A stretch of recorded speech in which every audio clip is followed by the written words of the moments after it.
Sir, जो आज महापंचायत का आयोजन किया गया है, इसमें क्या फैसला किया गया है?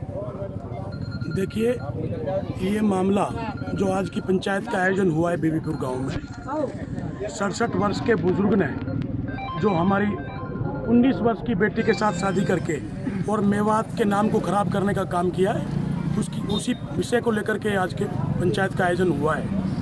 इसमें निर्णय की बात यह है कि समिति का गठन हुआ है और समिति के लोगों ने ये भी कहा है, अलग अलग पंचायत पंचों की राय मिली और उसमें यही आया कि भाई 10 तारीख का जो निर्णय जज साहब का आने वाला है उसका इंतजार किया जाए। उसके बाद में अगर हमें कोई बड़ी महापंचायत करने की आवश्यकता पड़ी तो हम खौफ की पाल की जो पंचायतें होती हैं उसका भी हम आयोजन करेंगे।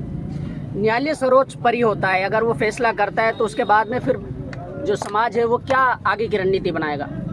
देखिए, पहली बात तो हम उस जो निर्णय आएगा उसका सम्मान करेंगे और हमें उम्मीद है, 36 बिरादरी के लोगों को ये उम्मीद है कि जो जज साहब ने इस मामले को रोका है तो ये न्याय दिलाने के लिए ये हमें एक उम्मीद जगी है और ये हम ऊपर वाले से दुआ करते हैं, इसमें हमें न्याय मिलेगा।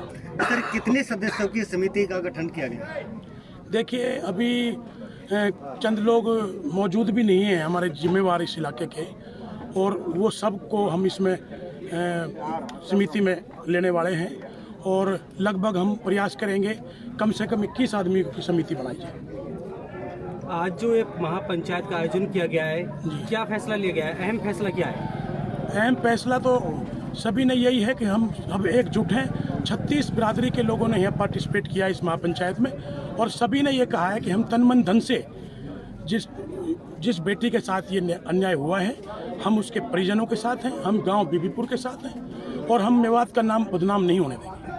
कोर्ट का फैसला यदि उनके पक्ष में आता है तो फिर क्या रणनीति रहेगी? कोर्ट का फैसला अगर उनके पक्ष में आता है तो फिर जो हमारी समिति है जिसका हमने गठन किया है वो समिति तय करेगी कि हम आगे की रूपरेखा बनाएंगे कि हमने क्या करना है। कानून का साथ नहीं, कानून का साथ तो कानून सर्वोपरि है, कानून का साथ तो हम देंगे, पर यह कि हम तो अपने क्योंकि ये भी कानूनन जुर्म है जो ये इन्होंने किया है उच्च पूर्व के बुजुर्गों ने, क्या ये न्याय है? क्या ऐसा हमारा समाज इसको एक्सेप्ट करेगा? इससे बड़ा कोई गलत काम हो सकता है क्या? उस बुजुर्ग को शर्म आनी चाहिए जिन्होंने घिनौनी हरकत इस मेवात के नाम को खराब करने के की है। सर, जिस तरह से मेवात के अंदर ये पहली घटना आई है, आगामी जनरेशन के लिए आप क्या संदेश देंगे? देखिए, मैं तो आगामी जनरेशन को यही संदेश देना चाहता हूँ कि नौजवान साथी जिन्होंने इस पंचायत को देखा, इसके रूप को देखा, तो उनको भी प्रेरणा मिलेगी कि अगर समाज में पंचायत किसी निर्णय को अगर सही रूप दे सके तो आगे ऐसी घटनाएं उनको रोका जा सकता है, उन पर अंकुश लगाया जा सकता है। कुछ मुद्दे की वायरल हुई हैं जिनमें बताया जा रहा है कि सपात नाम का कोई आदमी, उसकी अहम भूमिका बताई जा रही है, उसके खिलाफ क्या एक्शन लेगा? सपात नाम का जो आदमी है उनके खिलाफ कानून निर्णय लेगा। पंचायत भी जो हमारी समिति है वो बैठ के उस पर बात करेगी और जो भी समिति के लोग तय करेंगे हम उन सभी के साथ हैं और उसके मैं तो ये कह रहा हूँ अगर वो दोषी है तो उसके खिलाफ भी FIR दर्ज कराई जाएगी और हमें उनके लिए चाहे चंडीगढ़ तक जाना पड़े हम उसके खिलाफ लड़ाई लड़ेंगे। शहीद है जी मेरा नाम। शहीद जी, जो आज पंचायत हुई है, ये क्या फैसला लिया गया है, क्या कुछ कहना चाहेंगे इसके बारे में? इसमें यह है जी, ये बुजुर्ग आदमी जो 19 साल की लड़की से शादी कर रहा है, अब ये साल 2 साल 4 साल जिएगा, फिर ये लड़की कहाँ जाएगी? तो इसका निर्णय ये है जी, सारी जो पंचायत जुड़ी हुई है ये इसलिए जुड़ी गई है, सारे ही गांव आसपास के मौजूदा सारे भाई बुलाए यहाँ जो इसलिए बुलाए कि समाज में खराबी ना हो, इसी वजह से ये सारी पंचायत करी गई है। और इस लड़की की उम्र 19 साल, बुढ़े की उम्र 67 साल, ये कहाँ तक बाजे बजेंगे? इसकी ये हमें तो न्याय दिलाया जाए, हाई कोर्ट से भी न्याय दिलाया जाए और हमें लड़की वापसी दिलाई जाए। उम्र में इतना अंतर होने के बावजूद लड़की बार बार उसी का बयान दे रही है, उसकी माँ भी उसी के चंगुल में है। ये तो जी उसके चंगल में तो यहाँ से ये अब ये तो बता रहे हैं ये लोग, यह बात है कि ये महीना 2 महीना अपने गांव रहती है, कुछ यहाँ रहती है, जब रणवीर बानी हो जाती है तो अपना गुजारा तो करती है। तो इसीलिए इसकी पता भी जब चला है, जब इसकी वीडियो वायरल हुई है, जब हाई कोर्ट ने वापसी फैसले निर्णय क्लियर नहीं किया वही टाइम से ये गांव सारे जब सख्त हो जाए, और नहीं तो ये इसकी पता भी नहीं चलती किसी को। तो ये नक्कस ताबीज़ के लिए गए थे। अब इनकी नक्कस ताबीज़ से ये टोना टोटका से इसने ये काम किया है, और जी इसको सज़ा मिलनी चाहिए। गांव डूडोली सिंगार है, तो मैं इसलिए आया हूँ इस पंचायत में कि जो ये हुआ है, जिस ये लड़की ने किया है या ईसा ने किया है, ये बिल्कुल गलत किया है।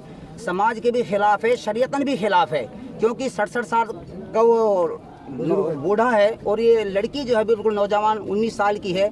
शरीयतन भी इजाज़त नहीं देती इस चीज़ की, क्योंकि उम्र का तकाजा है, और ये हमारे लिए नहीं बल्कि पूरी मेवात में इसकी बदनामी है, और हमारे ऊपर भी बहुत बड़ी एक हमारी ये सारी बातें जो लोग सुन रहे हैं, कितने इस बात का जो है वो अपने दिल में ये सोच रहे हैं कि भाई कितना गलत हुआ है। इसलिए हम ये चाहते हैं कि भाई जो ये गलत हुआ है, गलत नहीं होना चाहिए, इसके हम सब खिलाफ हैं, और वो जो लड़की है वो वापस आनी चाहिए, ताकि ये आने वाले वक्त में ऐसा ना हो कोई और लड़की जो है इस तरीके से जो हरकत कर बैठे।